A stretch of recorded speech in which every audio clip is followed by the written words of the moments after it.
ओम विद्योदाम समप्रभां मृगपतिं स्कंधस्थितां भीषणां कन्याभिकरवालखेट विलसत् हस्ताविरासेविताम् हस्तै चक्रगदाशिकेट विशिखां चापं गुणं तर्जनीं विभ्राणमनलात्मिकां शशिधरां दुर्गां त्रिनेत्रां भजे।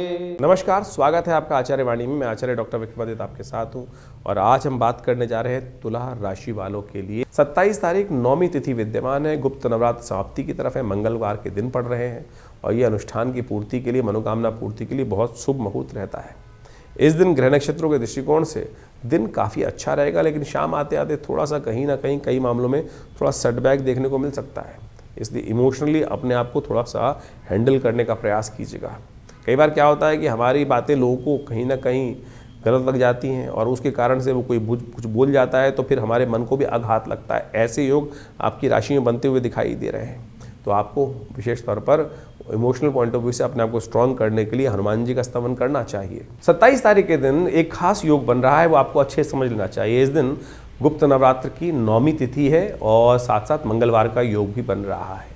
ये मंगल को जब भी कोई अनुष्ठान जब पूर्ण करने का योग बनता है तो कहा जाता है ऐसे में मनोकामनाओं की सिद्धि के लिए अद्भुत योग बनता दिखाई दे रहा है। नौमी और मंगलवार का योग माँ भगवती को प्रसन्न करने के लिए बड़ा सुंदर ग्रह नक्षत्र चंद्रमा उच्च के होकर विराजमान है इस दिन। तो ये योग मनोकामना सिद्धि के लिए बड़ा अद्भुत शास्त्र के दृष्टिकोण से वर्णित किया गया है। हमने विवेकानंद योगाश्रम में जो 9 दिन से चल रहा गुप्त नवरात्रि का यज्ञ है, माँ भगवती का चंडी यज्ञ जो चल रहा है, उसकी पूर्णाहुति की वेला रहेगी और साथ साथ मंगलवार का सुंदरकांड का पाठ रखने का भी हमने सुंदर कार्यक्रम रखा है। तो आप इस सुंदर योग पर माँ भगवती की सुंदर स्तुति और साथ में हनुमान जी का मंगलवार का सुंदर योग जो बना है ना, उसका सानिध्य लेने का प्रयास कीजिए। माँ भगवती की कृपा से समस्त मनोरथ सिद्ध होने के अद्भुत योग आपकी राशि में बनते दिखाई दे रहे हैं। ध्यान रखिएगा, ये योग बहुत ही चमत्कारी है, बहुत ही मनोकामनाओं को सिद्ध पूर्ण करने वाला है। हमने 9 दिन तक जिस प्रकार से माँ भगवती की सुंदर आराधना करने का योग बनाया है, जो भगवती के विभिन्न यज्ञ 9 दिन तक सप्तशती के यज्ञ चले हैं, उसके साथ साथ अंतिम में भंडारा और साथ साथ माँ भगवती की सुंदर आरती और सुंदरकांड मंगलवार पढ़ने के कारण से जो हमारा रेगुलर सुंदरकांड चलता है शाम के समय, उसका एक भव्य कार्यक्रम विवेकानंद योगाश्रम में रखा गया है। आप सब सादर आमंत्रित हैं। इसी अवसर पर, नौमी के अवसर पर कहा जाता है कि जो भगवती का दर्शन नौमी के दिन करते हैं, और ये दुर्गा सप्तशती के अंदर स्वयं एक जो 12वां अध्याय है वह वर्णित है, माँ भगवती दुर्गा उनकी मनोकामना सिद्ध कर देती हैं पूर्णता। और उसमें मंत्र आया है, सर्वा बाधा विनिर्मुक्तो धनधान्य सुतान्विता मनुष्यो मत प्रसादेन भविष्यति न संशय, कि ऐसे में कोई संशय नहीं है। तो आप सब सादर आमंत्रित हैं इस जो पूर्णाहुति का यज्ञ है इसमें भाग लेने के लिए। तो ये करीब करीब शाम के 5 बजे से कार्यक्रम आरंभ होकर जो करीब करीब रात्रि में 10 बजे तक चलेगा। आप सब सादर आमंत्रित हैं विवेकानंद योगाश्रम में। इस नवरात्रि के साथ साथ सुंदरकांड के पाठ में माँ भगवती आपकी मनोरथ सिद्ध अवश्य करेंगी। तुला राशि वालों के लिए 28 तारीख के दिन ग्रह गणना किस प्रकार से जा रही है जान लीजिए। दशमी तिथि है, बुधवार का अवसर है और एक आपकी राशि के अनुसार से यदि बात करें तो एक अच्छा परिवर्तन हो रहा है। मंगल इन दिनों अस्त चल रहे थे, जो कई बार क्या होता है कि आपको साइड लाइन करने का लोग प्रयास करते हैं। चीज़ें आपके लिए चाहकर जो आप करना चाह रहे हैं वो पूरी तरह से कर नहीं पा रहे हैं, और ऐसे में कई बार क्या होता है, मंगल जब अस्त होता है तो व्यक्ति थोड़ा सा एंग्जाइटी और डिप्रेशन में आ जाता है। लेकिन मंगल अब परिवर्तन की तरफ जा रहे हैं, चंद्रमा के नक्षत्र में आ चुके हैं और ये नक्षत्र चंद्रमा के नक्षत्र में आने के कारण से मन को कहीं ना कहीं सद्बल जो है बल प्राप्त करने का योग भी बनता दिखाई दे रहा है। बुधवार का अवसर है, कोशिश ये करें थोड़ा विशेष तौर पर गणेश जी के मंदिर में जाकर उनको सिंदूर अर्पित करने का प्रयास कीजिए। मंगल को बल मिलेगा और चीज़ें पॉजिटिव होने का रास्ता भी आपको प्राप्त होगा। 29 तारीख एकादशी तिथि लेकर आई है और साथ साथ इस दिन जया एकादशी का योग बन रहा है, कीर्ति का योग बन रहा है आपकी राशि में। श्री का योग भी आपके साथ विद्यमान है, क्योंकि बृहस्पति के साथ चंद्रमा युति कर कर आपके भाग्य स्थान में विराजमान हो गए हैं, जो आपके लिए बल और ऐश्वर्य सब प्रकार से देने वाले हैं। ऐसे में यदि तीर्थ यात्रा कर ली जाए ना, किसी तीर्थ स्थल की यात्रा कर ली जाए, तो बृहस्पति जो भाग्य स्थान में बैठे हैं, भाग्य से बहुत सपोर्ट करने के योग आपकी राशि में बनाते दिखाई दे रहे हैं। ऐसे में भगवान विष्णु का सुंदर पूजन करें महालक्ष्मी के साथ, महालक्ष्मी कृपा प्राप्त करने के सुंदर योग बनेंगे आपकी राशि में। ओम नमो भगवते वासुदेवाय इस मंत्र का जप करें, भगवान को विशेष तौर पर श्वेत पुष्प अर्पित करें, कल्याण होगा। 30 तारीख द्वादशी तिथि विद्यमान है, शुक्रवार के साथ है और ये जो महालक्ष्मी का योग बना हुआ है आपके लिए बड़ा कल्याणकारी है। सबसे अच्छी बात इस दिन जो हो रही है वो शुक्र उदय होने जा रहा है। शुक्र के उदय होने से आपके बहुत सारे ग्रहों में जो शक्ति कम थी वो बहुत सबको शक्ति देने का प्रयास करेगा। शुक्र आपके लग्नेश हैं और लग्नेश जब शक्ति में धीरे धीरे आने शुरू हो जाते हैं तो बहुत सारी चीज़ों में परिवर्तन स्वतः होना शुरू हो जाता है। भीष्म द्वादशी है तो भीष्म के निमित्त तर्पण इत्यादि अवश्य करना चाहिए, उससे पितृ तृप्त होते हैं और कष्ट दूर होने के योग बनते हैं। साथ प्रदोष भी है, शुक्र प्रदोष योग है तो सुगंधित तैल से भगवान का अभिषेक करना भगवान शंकर का, वो भी बड़ा कल्याणकारी रहेगा आपके लिए। 31 तारीख त्रयोदशी तिथि विद्यमान है, शनिवार का योग है और ऐसे में ग्रह नक्षत्रों के दृष्टिकोण से जो परिवर्तन हो रहा है वो जान लीजिए। इस दिन एक विशेष परिवर्तन का योग है।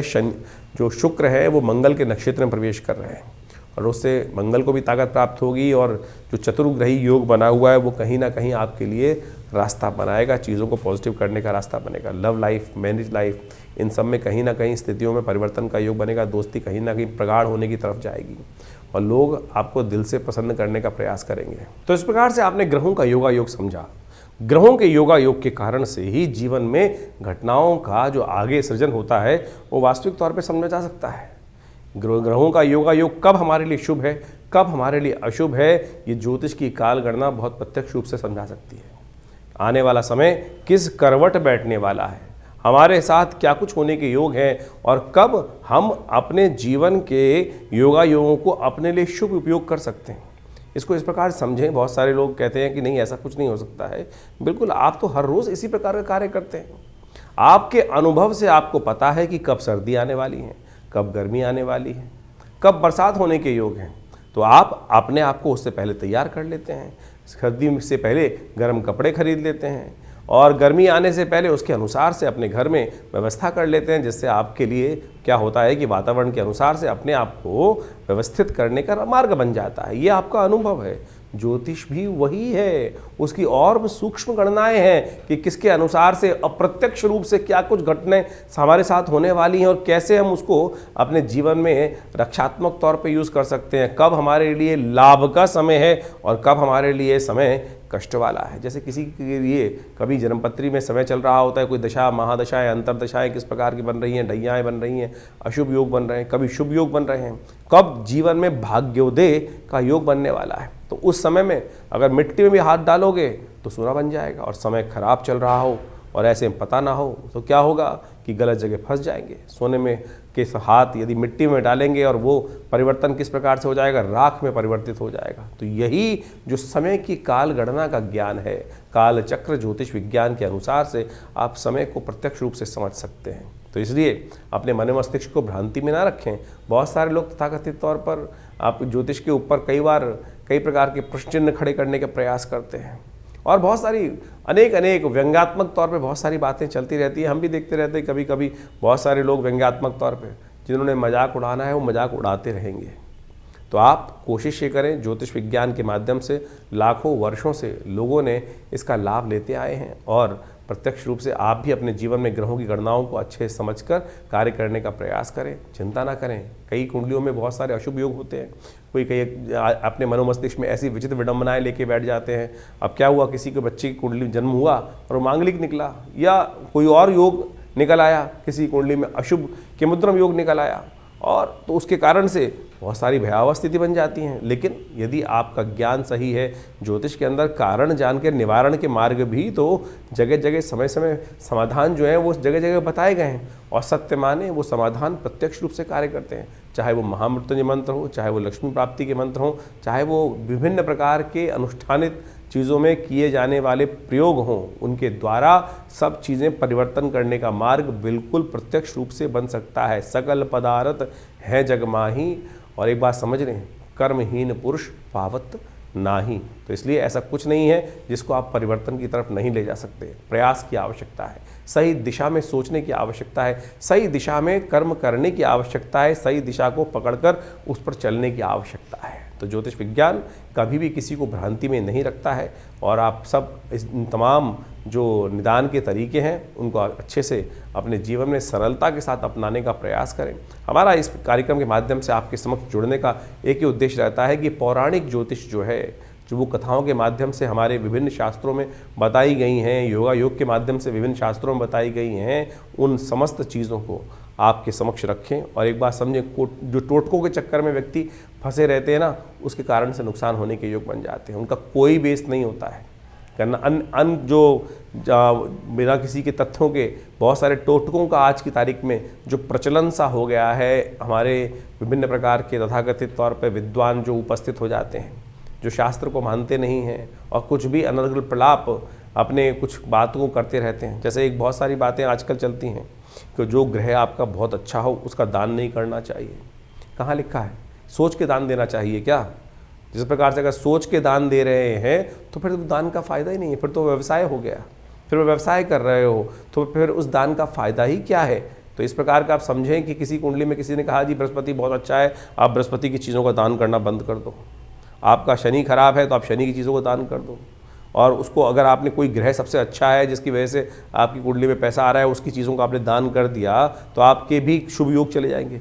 शास्त्र में ऐसा कोई प्रमाण नहीं निकलता, ना मिलता है, ना बताया गया है, ना किसी ग्रंथ में लिखा है। ये केवल आज तथाकथित तौर पर कुछ जो अपने आप को ज्योतिष में एक स्टंटबाजी करने का प्रयास करते हैं, उनके द्वारा ऐसी भ्रांति उत्पन्न करने का प्रयास किया गया है। तो आपसे अनुरोध है कि आप इन सब की बातों को जहाँ जिसकी आवश्यकता है तो उसको आप करने का प्रयास करें, और तो उससे कल्याण होगा, रास्ते भी बनेंगे और जीवन में सुख भी पदार्पण करने के योग बनेंगे, पुण्य जागेंगे। पुण्य को जगाने का हम प्रयास करें। तो इसलिए जो जो हमारे शास्त्र के दृष्टिकोण से जो पुण्य पर्व आ रहे हैं, जैसे आपके समक्ष हम हमें समय बताते रहते हैं पंचांग के माध्यम से कि ये पुण्य पर्व है, इसके दिन इस दिन ये कार्य किया जाए तो बहुत सारे कष्ट निवारण का योग बन जाता है। तो वो अवश्य, और उसके लिए जो टेस्टिमनीज़ हैं वो हमारे पुरानी कथाओं के माध्यम से शास्त्रों में, विभिन्न पुराणों में और विभिन्न ग्रंथों में टेस्टिमनीज़ के तौर पे कथा के माध्यम से बताई गई हैं। चाहे वो सत्यनारायण कथा ही बताई गई है। बहुत सारे लोग तो सत्यनारायण कथा को बड़े व्यंग्यात्मक तौर पे करते हैं कि वैसा हो गया वैसा हो गया। अरे वो टेस्टिमनी है, घटी, तो उसके लिए उसको लिखित किया गया। ऐसे जीवन में घटना घटी कि एक नाम के स्मरण मात्र से, तो उसको आप व्यंग्यात्मक तौर पे लें। जब आपके साथ घटेगी तब आप प्रत्यक्ष रूप से समझेंगे, तब जाकर आपको पता चलेगा। एक से एक असंभव से असंभव बात होने वाली प्रकृति में घटनाएं घटती हैं और उसको लिखित किया गया है, शास्त्र में बताया गया है। तो इसको आप व्यंग्यात्मक तौर पे जो लोग समझने का प्रयास नहीं करते हैं, व्यंग उड़ाने का प्रयास करते हैं, वो उनकी मूर्खता है। तो हमारा आपसे अनुरोध है कि आप जो भी प्रश्न जानना चाहें चिंता ना करें, चाहे आपके मन में कैसी भी शंका हो, हमारे इस जो सोशल मीडिया अकाउंट है हमारा, जो चैनल का है, उसमें आप जाके लिख सकते हैं। हम आपको उनके प्रश्नों का निदान भी कोशिश करेंगे, प्रयास करेंगे। लेकिन बहुत सारे प्रश्न आते हैं तो उनके लिए बहुत सारी दिक्कत हो जाती है। तो हमने रविवार का दिन विवेकानंद योगाश्रम में रखा हुआ है। उस दिन फ्री कंसल्टेशन है, ओपन सेशन है। रविवार को सुबह 8 बजे से यज्ञ शुरू होता है और उस वक्त वहाँ पर बहुत यज्ञ इत्यादि, बहुत रामचरितमानस का स्वाध्याय और फिर एक जन प्रश्न का भी कार्यक्रम रहता है। जो भी आपके प्रश्न हो आश्रम में आकर हमसे जान सकते हैं। दिल्ली में विवेकानंद योगाश्रम लक्ष्मी नगर में स्थित है और आप सबको हम सादर आमंत्रित करते हैं। माँ भगवती का दर्शन करें। दिव्य प्रतिमा माँ भगवती की विद्यमान है और जो जो मन में जीवन में आकांक्षाएं हों, कष्ट हों, उनको दूर करने के लिए आप माँ भगवती के सानिध्य में यज्ञ करें। अभी तो जैसे इंद्र नवरात्र का सुंदर पर्व चल रहा है, तो आप उन सब में आकर भगवती के सानिध्य में यज्ञ में बैठ सकते हैं, मनोकामना सिद्धि के लिए प्रयोग कर सकते हैं। हमने देखा है कि जो भी लोग उस यज्ञ में आके बैठते हैं, माँ भगवती की कृपा से उनके कष्ट अद्भुत प्रकार से दूर होते हैं।